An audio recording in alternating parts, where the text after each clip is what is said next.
baju-baju kertas ini bagus. Anak-anak pasti suka ya mengerjakan aktivitas ini. Hai Pablo. Pablo, Bagus banget, Kak. bagus nggak? Bagus nggak? Bagus, Bagus Kak. ya? Iya. Kira-kira kamu mau nggak menghias baju-baju ini, Pablo?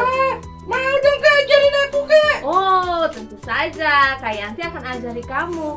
Karena hari ini kita mau belajar dari Alkitab tentang seorang ibu yang baik hati, Pablo. Oh iya? Iya. Wah. Ibu ini selalu membuatkan baju-baju buat orang-orang di sekitarnya. Baik banget. Iya, terutama orang-orang yang nggak mampu. Wow. Semua orang menyukai ibu ini, Pablo. Wah, pasti, Kak. Iya. Nah, kalau kamu mau tahu bagaimana cara bikin baju-baju kertas ini untuk aktivitas kita hari ini, Iya. kita mau dengerin cerita dulu. Kita dulu. Iya, cerita Alkitab, Pablo. Oke. Dan kita harus duduk manis Oke. mendengarkan. Oke. Nah, sekarang waktunya Kak Dodi untuk bercerita, Pablo. Oke. Kak Dodi. Kak Dodi. Cerita, Kak. Halo Kak Yanti, halo Pablo, halo juga adik-adik semuanya yang ada di rumah. Benar sekali, hari ini Kak Dodi akan membawakan cerita tentang seorang ibu yang sukanya membuat baju-baju. Bajunya yang bagus-bagus dan cantik-cantik. Nah adik-adik, mau dengar ceritanya ya. Hari ini kisahnya diambil dari Kisah Para Rasul 9 ayat 36 sampai 42. Kakak mulai ceritanya ya. Di sebuah kota yang bernama kota Yope, ada hidup seorang ibu yang bernama Tabita. Ibu ini juga suka disebut dengan Ibu Dorcas. Ibu ini sangat baik loh adik-adik. Dia suka memberi, dia suka membantu, dia suka menolong orang-orang miskin.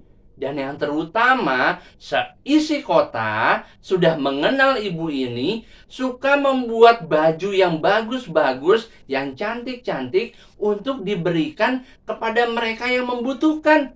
Orang-orang miskin yang nggak punya baju, dibikinin baju yang bagus-bagus dan dikasih. Banyak di antara seisi kota yang sudah diberikan baju oleh Ibu Dorcas ini. Nah, adik-adik, sampai suatu hari Ibu Dorcas ini sakit sampai meninggal. Aduh, semua orang yang mendengar kisah bahwa Ibu Dorcas ini sakit dan meninggal, mereka bersedih adik-adik. Kakak juga sedih nih kalau orang yang sebaik Ibu Dorcas sampai meninggal adik-adik. Dan karena ibu ini banyak yang mengasihi, akhirnya rumahnya dipenuhi oleh orang-orang yang datang untuk melihat Ibu Dorcas untuk yang terakhir kali. Sampai-sampai rumahnya penuh adik-adik. Dan Ibu Dorcas dipindahin ke lantai atas dan hanya beberapa orang yang menemaninya. Nah, tapi ada sesuatu yang luar biasa, yaitu salah seorang penduduk di sana mengetahui bahwa ada salah seorang murid Tuhan Yesus yang namanya Petrus itu bisa membuat mujizat. Karena sudah dikenal oleh seisi kota itu bahwa Petrus pernah membuat mujizat menyembuhkan orang lumpuh di depan pintu gerbang Bait Allah. Akhirnya orang itu meminta dua orang sahabatnya untuk pergi mencari Bapak Petrus itu. Mereka pergi, mereka mencari di mana ada Bapak Petrus. Akhirnya ketemu. Bapak Petrus ada di kota bernama Lida. Lalu Bapak Petrus ini diajak untuk ke kota Yope untuk berdoa bagi Ibu Dorcas. Nah, adik-adik, akhirnya Bapak Petrus ini sampai ke rumahnya Ibu Dorcas. Dia naik ke lantai atas. Lalu dia melihat begitu banyak para ibu-ibu, para wanita yang sedang memegangi baju buatan Ibu Dorcas. Karena mereka pernah dikasih baju itu sama Ibu Dorcas. Mereka menangis terseduh-seduh. Mereka menangis karena saking sedihnya adik-adik. Dan Bapak Petrus meminta supaya ibu-ibu itu keluar.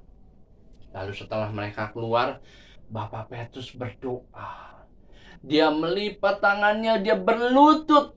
Dia berdoa di hadapan Tuhan untuk Ibu Dorcas. Dia meminta supaya Tuhan memberikan kesempatan kedua supaya Ibu Dorcas ini bisa hidup kembali. Akhirnya adik-adik, setelah Bapak Petrus berdoa, Bapak Petrus bilang begini, "Dorcas, bangunlah." Wah, apa bisa bangun ya adik-adik? Hah? Ternyata ajaib. Ibu Dorcas itu membuka matanya, dia bangun, dan dia hidup lagi adik-adik ya. Beri kemuliaan bagi Tuhan. Lalu Bapak Petrus ini mengajak Ibu Dorcas keluar dari kamarnya. Dia memperlihatkan kuasa Tuhan, yaitu Ibu Dorcas yang sudah hidup kembali. Semua orang di rumahnya bersukacita. Semua orang yang melihatnya bergembira. Karena apa? Karena Ibu Dorcas yang tadi mati, yang tadi meninggal, diberikan Tuhan kesempatan untuk hidup kembali kedua kalinya. Wow, saat itu banyak orang menjadi percaya bahwa nama Yesus itu nama yang ajaib, nama yang hebat, nama yang luar biasa. Bapak Petrus akhirnya memberitakan firman Tuhan dan banyak orang yang bertobat, yang percaya bahwa Yesus adalah Allah, Tuhan, dan Juru Selamat mereka. Seperti ayat firman Tuhan hari ini adik-adik, kakak juga mau mengajak kita menghafalkan satu ayat dari Yohanes 14 ayat ke-14. Ingat ya, Yohanes 14 ayat ke-14. Isinya seperti ini. Jika kita berdoa meminta sesuatu dalam namaku, maka aku akan melakukannya. Sekali lagi ya. Jika kita berdoa dan meminta sesuatu dalam namaku, yaitu nama Tuhan, maka aku atau Tuhan akan melakukannya. Tentunya sesuatunya itu yang sesuai dengan firman Tuhan ya adik-adik, sesuai dengan kehendak Tuhan, sehingga ketika kita menerima jawaban doa kita, kita akan dipenuhi dengan sukacita. Karena jawaban doa kita adalah penuh dengan kebaikan dari Tuhan. Nah adik-adik, sebelum kakak mengakhiri, kakak mau mengajak kita berdoa dulu yuk. Lipat tangannya, tutup matanya ya. Tuhan Yesus, terima kasih Tuhan, karena hari ini kami boleh mendengarkan firman Tuhan, bahwa ada seorang ibu yang bernama Ibu Dorcas, yang sangat mengasihi Tuhan, yang sangat baik hatinya, diberikan hidup yang kedua kalinya oleh Tuhan. Diberikan kesempatan yang kedua kalinya oleh Tuhan. Hari ini Tuhan, kami juga mau belajar untuk kami memaksimalkan kehidupan kami untuk menjadi orang yang baik di dalam dunia ini, untuk melakukan pekerjaan-pekerjaan baik bagi Tuhan, supaya nama Tuhan semakin dipermuliakan melalui kehidupan kami semua. Terima kasih Tuhan Yesus. Dalam nama Yesus kami sudah berdoa. Haleluya. Amin. Nah, gimana firman Tuhan hari ini, Pablo? Wah, bagus Kak firmannya. Iya, menginspirasi sekali ya Iya Kak. tentang kebaikan hati seorang ibu. Iya. Nah, Pablo, Kak Yanti mau tanya, kamu masih penasaran nggak cara bikinnya gimana? Iya Kak, masih dong. Kak Yanti akan kasih tahu caranya. Oke. Kamu duduk manis dan simak baik-baik ya. Oke. Adik-adik di rumah juga simak baik-baik gimana caranya bikin baju-baju kertas ini. Oke? Siapkan krayon atau pensil warna, gunting, marker atau pensil, dan kertas. Kertasnya boleh berwarna apa saja. Sekarang kita mau melipat kertas seperti ini. Nah, dengan pensil atau marker kita bikin pola bajunya. Kita gunting sekarang mengikuti garis yang ada di dalam kertas. Ikuti polanya ya. Tada! Ini dia bajunya. Waktunya menghias baju. Kali ini Kak Doyan mau bikin pola bunga di baju. Seperti ini. Kalian boleh berkreasi dengan cara yang macam-macam sesuai dengan apa yang kamu mau.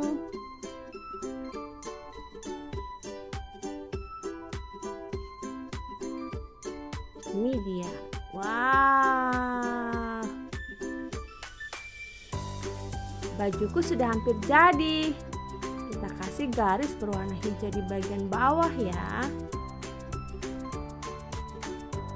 Tada! Sudah jadi deh.